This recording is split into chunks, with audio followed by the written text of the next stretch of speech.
Good morning students. मैंने अपनी last videos में आपको जब चैप्टर फैक्टर पढ़ाया था तो उसमें कुछ चीजों को आइडेंटिफाई किया था, समझाया था, आपको एक्सप्लेन किया था आपको कि जब कभी भी a प्लस बी का होल स्क्वायर लगाओ तो उसको कैसे एक्सपेंड करते हैं, किस तरह a माइनस बी का होल स्क्वायर हो तो उसको कैसे एक्सपेंड करते हैं, मिडिल टर्म को कैसे स्प्लिट करके फैक्टर निकालते हैं।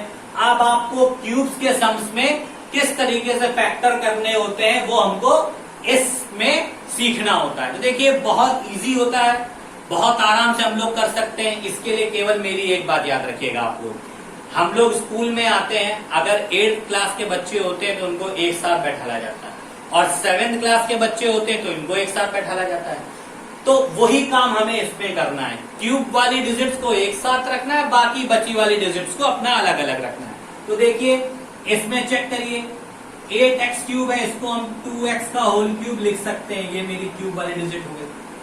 अब 36 में 6 किसी का क्यूब नहीं होता, 54 किसी का क्यूब नहीं होता, 27 मेरा 3 का क्यूब होता है, इसीलिए हम 27 को इसके बगल में लिख देंगे।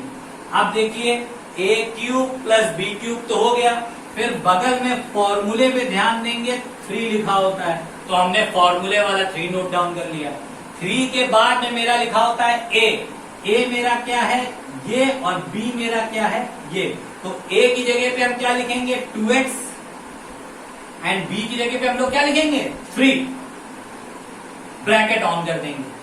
अब देखिए मेरी बात, हमने इस डिजिट को और इसको पूरी तरीके से सॉल्व कर लिया है, हमको इन दोनों डिजिट से ही कॉमन लेना है, इस चीज को ध्यान रखिएगा। 8x को मैंने 2x का क्यूब लिख दिया था, 27 को 3 का, बची डिजिट्स मेरी ये थी और ये। अब देखिए हमने 3 3 9 2 18 x कॉमन लिया है, तो अब कॉमन हमको इन दोनों डिजिट से ही लेना है। इसका मतलब 18x का एक बार इस डिजिट में डिवाइड करिए और 18x का एक बार इस डिजिट में डिवाइड करिए। देखिए 36 x square is divided by 18x, तो 18 3 36 कट गया, तो मेरा क्या आ गया 3x। 18 2 36 सॉरी 18 2 36, तो यहाँ पे मेरा आ गया 2x प्लस जब 54 में डिवाइड करते हैं तो 54x is divided by 18x, x cancel, 18 3 54, तो यहाँ पे मेरा क्या आ गया 3। तो डिजिट मेरी क्या आ गई है 2x प्लस 3। अब देखिए जो क्यूब्स वाली डिजिट हो उनको एक साथ प्लस करके लिख देते हैं, कैसे 2x प्लस 3, क्योंकि यही दो ऐसी डिजिट हैं जिनके ऊपर क्यूब लगा है, बाकी किसी भी डिजिट के ऊपर क्यूब नहीं लगा है। तो इन दोनों डिजिट्स को एक साथ प्लस करके लिखा और ये जो दोनों क्यूब लगे हैं इनको एक बार करके होल में कन्वर्ट कर दिया, तो ये हमारा क्या हो गया कंप्लीट आंसर। अब इसी तरीके से सेकंड सम्स को देखते हैं हम लोग, फिर वही चीज क्यूब वाली डिजिट्स को एक साथ लिखिए। देखिए x क्यूब प्लस 125 यानी 5 का क्यूब हो गया। इसके बाद बची हुई डिजिट्स को मैंने नोट डाउन कर लिया। अब ध्यान से सम को देखिए, क्यूब बनाइए सबका, x का क्यूब 125 मीन्स 5 का cube, a cube plus b cube बन गया, प्लस फिर वही फॉर्मूले वाला 3 इंटू ये मेरा होता है a और ये मेरा होता है b, a की जगह पे x और b की जगह पे 5। तो अब इन दोनों का सॉल्यूशन मैंने कर लिया। अब कॉमन वाली डिजिट ये हो गई, इन दोनों से हमको कॉमन लेना पड़ेगा। तो 5 3 15x मेरा कॉमन आया, तो 15x का क्या करेंगे, एक बार इससे डिवाइड करेंगे और एक बार इससे डिवाइड करेंगे। तो 15x square is divided by 15x, 15 से 15 कैंसिल, x स्क्वायर कैंसिल, तो केवल क्या बचा x।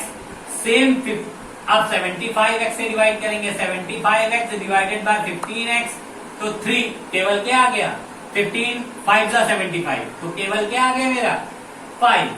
तो डिजिट मेरी क्या आ गई x प्लस 5। अब देखिए सॉल्व करने के बाद जिन जिन पे क्यूब लगा है उनको हम एक साथ ऐड करके लिख देते हैं और ऊपर क्यूब लगा देते हैं, मीन्स x प्लस 5 का होल क्यूब, ये हमारा आंसर हो गया। अब थर्ड वन में देख, थर्ड वन देखिए, सेम काम, जो जो क्यूब वाले डिजिट हो इस पे हमको ढूंढने की जरूरत नहीं है, ये पे अपने आप आपको क्यूब दिखाई पड़ रहा है तो इनको बगल में लिख लीजिए। ये 8x cube plus 27 y cube plus 36 x square y plus 54 x y square. अब देखिए इनमें से अगर हम कॉमन वो लेते हैं, फैक्टर करते हैं, तो 2x का क्यूब 27 को 3y का क्यूब के फॉर्म में लिख दिया। अब प्लस वही फॉर्मूले वाला 3 नोट डाउन करते हैं, ये मैंने फॉर्मूले वाला 3 नोट डाउन किया। a हमने बताया था ये होता है और b हमारा ये है, तो इसके नीचे छोटा सा a और इसके नीचे छोटा सा b means 2x into 3y। तो कभी कभी अगर आपको कुछ समझ में ना आए तो याद रखा करिए कि कॉमन लेने में अगर आपको प्रॉब्लम हो रही हो, हालांकि ये तरीका सही नहीं है, पर फिर भी अगर आपको कॉमन लेने में प्रॉब्लम हो रही है तो इन दोनों डिजिट को लिख लीजिए ऐसे 2x प्लस 3y, बस इसके ऊपर होल स्क्वायर या क्यूब का साइन मत लगाइए। बट ये तरीका सही नहीं है क्योंकि आपको पता होना चाहिए कि ये 2x कैसे आया और 3y कैसे आया। तो मैं समझा दे रहा हूं आपको। हमारा कॉमन आया था 3 3 9 2 18x।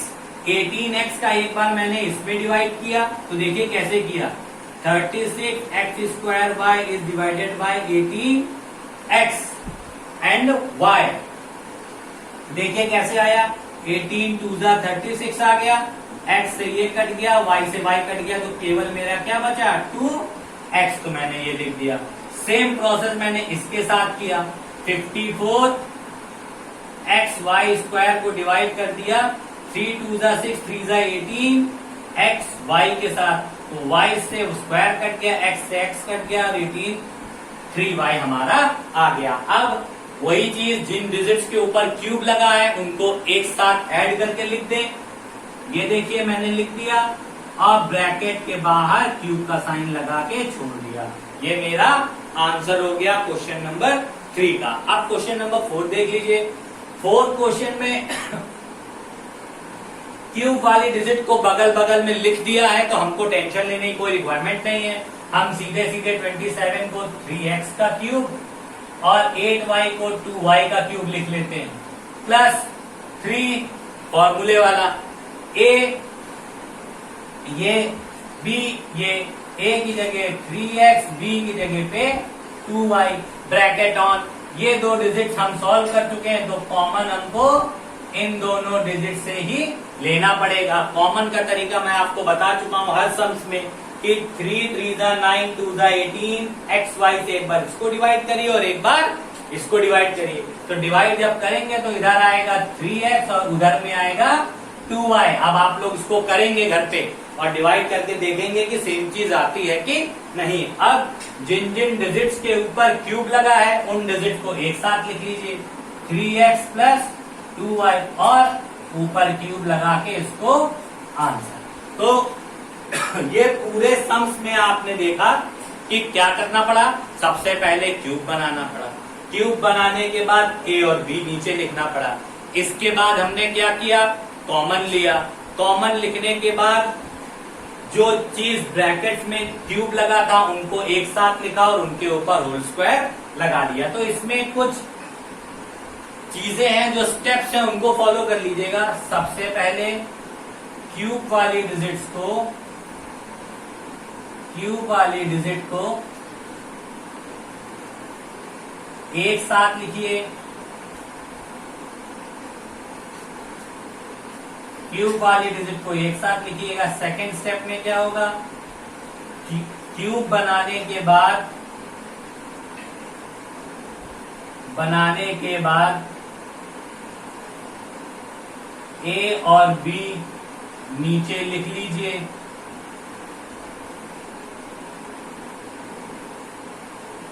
थर्ड स्टेप हमको क्या करना है, इसमें फॉर्मूले के हिसाब के अकॉर्डिंग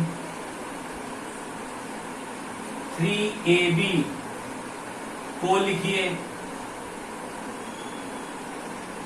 और फोर्थ सबसे लास्ट स्टेप हमारी क्या होती है, कॉमन लीजिए। बस इस स्टेप्स को कंटिन्यूअसली आपको फॉलो करना है। सबसे पहले क्यूब वाली डिजिट, तो देखिए क्यूब वाली डिजिट लिखा। इसके बाद क्यूब बनाने के बाद ए बी नीचे लिख लिए, देखिए ए और बी नीचे लिख लिया। फिर हमने फॉर्मूले के हिसाब से 3AB बनाएंगे, तो ये देखिए मैंने फॉर्मूले के अकॉर्डिंग 3AB बना लिया। फिर चौथा स्टेप होता है हमारा बची हुई डिजिट्स के साथ कॉमन लीजिए। कॉमन लेने के बाद पूरे सम्स को हम सॉल्व कर लेते हैं, क्यूब वाले डिजिट को एक साथ प्लस में लिखते हैं और होल क्यूब लगा देते हैं। इस तरीके से ये मेरा पूरा चैप्टर इसका फिनिश हो जाता है। आपने स्क्वायर, क्यूब, बिल्डम, स्प्लिट सीख लिया है। अब इनकी प्रैक्टिस करिए और जो सम्स आपको ना आए तो आप मैसेज के थ्रू पूछिए। Thank you and have a nice day.